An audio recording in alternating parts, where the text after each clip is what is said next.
Donc, merci à toutes et à tous d'être avec nous ce soir, en présentiel ou en virtuel. Donc, pour cette première réunion du réseau Air régional. J'ai le plaisir, pour cette première réunion, de vous présenter nos invités dans l'ordre d'intervention, pour échapper, si c'est possible, aux questions de protocole.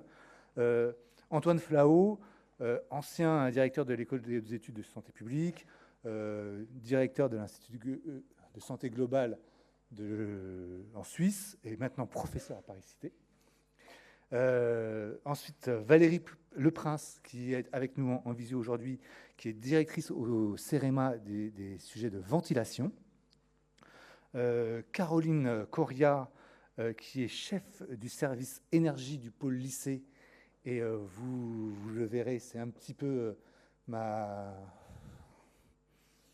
préférée ce soir. Allez, je le dis comme ça. Mais vous allez comprendre pourquoi. Elle va vous présenter l'action de la région sur nos sujets. Et c'est quand même absolument remarquable. Anne Kaufmann. Alors, bon, maintenant que j'ai dit que j'avais ma préférée, je sais plus. C'est difficile. Mais qui est donc qui est directrice des études d'Air Paris et que évidemment tout le monde connaît ici et qui est une compagnon, je ne sais pas comment on dit au féminin, de l'action de la région depuis bien longtemps.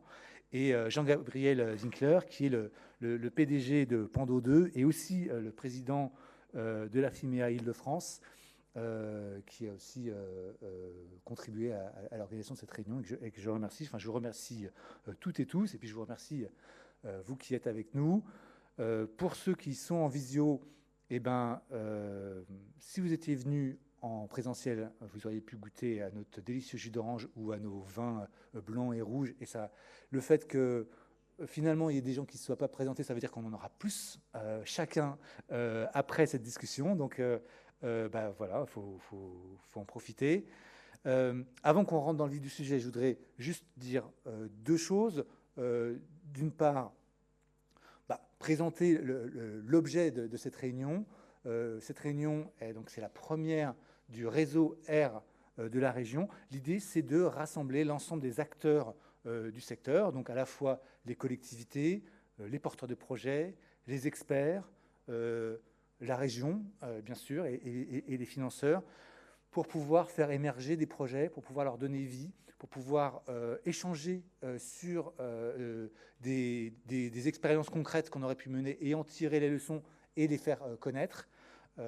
C'est vraiment de rentrer dans le concret pour, sur le terrain, pas à pas, améliorer la qualité de l'air et le rôle des collectivités et des projets à l'échelle locale, à l'échelle d'une commune, à l'échelle d'un EPT, elle est absolument fondamentale. La région, comme collectivité de 12 millions d'habitants, est bien consciente du rôle et de l'importance de ces actions locales. Et en fait, elle a pour vocation, et c'est pour ça qu'on a créé ce réseau, à accompagner les porteurs de projets pour les aider à mener à bien ces projets. C'est ce qu'on appelle, c'est inscrit dans la loi, hein, le chef de file. On est chef de file en matière de qualité de l'air. Ça veut dire qu'on ne va pas dire aux autres ce qu'il faut qu'ils fassent. Ce n'est pas notre intention, mais on va essayer de les accompagner, de leur donner les outils intellectuels, techniques, financiers, et de faire au mieux pour qu'ensemble, encore une fois, on avance sur la qualité de l'air. Ça, c'est l'ambition de cette journée. Donc, sentez-vous libre d'intervenir, d'échanger. J'espère qu'on parlera aussi de projets concrets après, notamment autour de ces verres de vin dont on aura profusion. Voilà. Et puis, sur la qualité de l'air, aujourd'hui, en Île-de-France, alors vous avez certainement pu lire dans la presse les résultats très positifs dont on se félicite ici à la région. Donc il y a sur une dizaine d'années une baisse très importante, entre 30 et 45% des principaux polluants, en tout cas des polluants réglementaires, sauf l'ozone, mais bon, on sait pourquoi. Très récemment, vous avez vu des documents qui ont été publiés par Atmo France, qui montre qu'il y a cette diminution de la pollution globale qui est conjointe avec une diminution des émissions de gaz à effet de serre. Hein. On a moins 25% des émissions de gaz à effet de serre sur la région en une dizaine d'années. C'est remarquable. Et c'est associé, dans une mesure importante, à la diminution des émissions du secteur routier. Et ça, c'est super important pour nous à la région, parce que vous savez qu'avec Île-de-France Mobilité, eh ben, c'est une de nos grandes compétences. Et on était déjà une région exceptionnelle en termes de transport en commun, parce que dans toutes les autres régions de France, les transports en commun sont la première source d'émissions de polluants et de gaz à effet de serre. Et parce qu'on est une région très dense et parce qu'on a déjà beaucoup fait sur les transports en commun, eh bien en fait, la part relative des émissions des transports est plus faible en Île-de-France que dans toutes les autres régions métropolitaines. Mais non seulement on part de et la première source, c'est l'habitat et le bâtiment. Et non seulement donc on part de cette situation qui est très particulière, mais en plus, on a fait d'énormes progrès en disant on est à moins 22% sur les émissions routières. Et ça, c'est pas que grâce à la région, mais quand même beaucoup grâce à nous et à notre politique déterminée sur les transports en commun, qui sont évidemment la bonne alternative au transport routier individuel. Alors, on a construit 1350 trains neufs, on a commandé 1000 nouveaux bus, on a construit 330 km de nouvelles lignes ferroviaires et 750 km de pistes cyclables.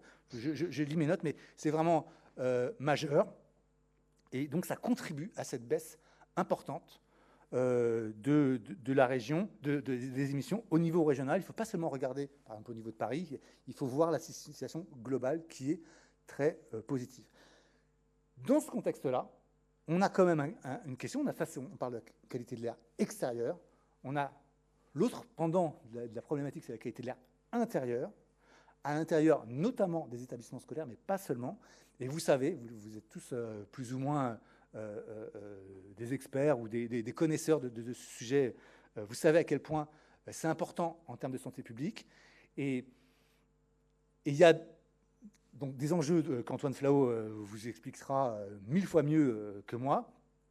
Mais il y a aussi des opportunités. Et nous, à la région, on a choisi de s'emparer de ce sujet à bras-le-corps, notamment au travers de nos actions dans les lycées. Donc vous savez que la région est en charge des lycées. Il y en a 450 environ sur le territoire. Ça fait à peu près 500 000 jeunes. Et protéger leur santé, c'est extraordinairement important. Et donc, Coralie Coria vous expliquera un petit peu justement tout ce qu'on a fait. On est les premiers, les meilleurs de France, je pense, encore une fois. Et il faut se faire plaisir, parfois, il faut le dire. Voilà. Quand on est mauvais, OK, on a le droit d'être... on entend les critiques. Quand on est bon, et là, on est vraiment super bon, eh ben, il faut aussi pouvoir le dire. Donc, j'ai trop parlé. Je laisse la parole à nos intervenants. On essaye, je vous propose on laisse chaque intervenant faire sa présentation et on pose des questions à la fin, sauf s'il y a quelque chose, une incompréhension ou s'il y a vraiment un besoin urgent. Mais comme ça, on a une séquence qui est plus simple et qui est aussi plus simple pour Valérie Le Prince, qui est donc à distance, que je remercie encore une fois de s'être libérée, mais qui interviendra via l'écran. Voilà.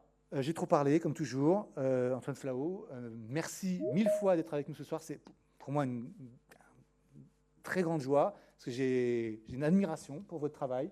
Voilà, allez, je vous laisse la parole.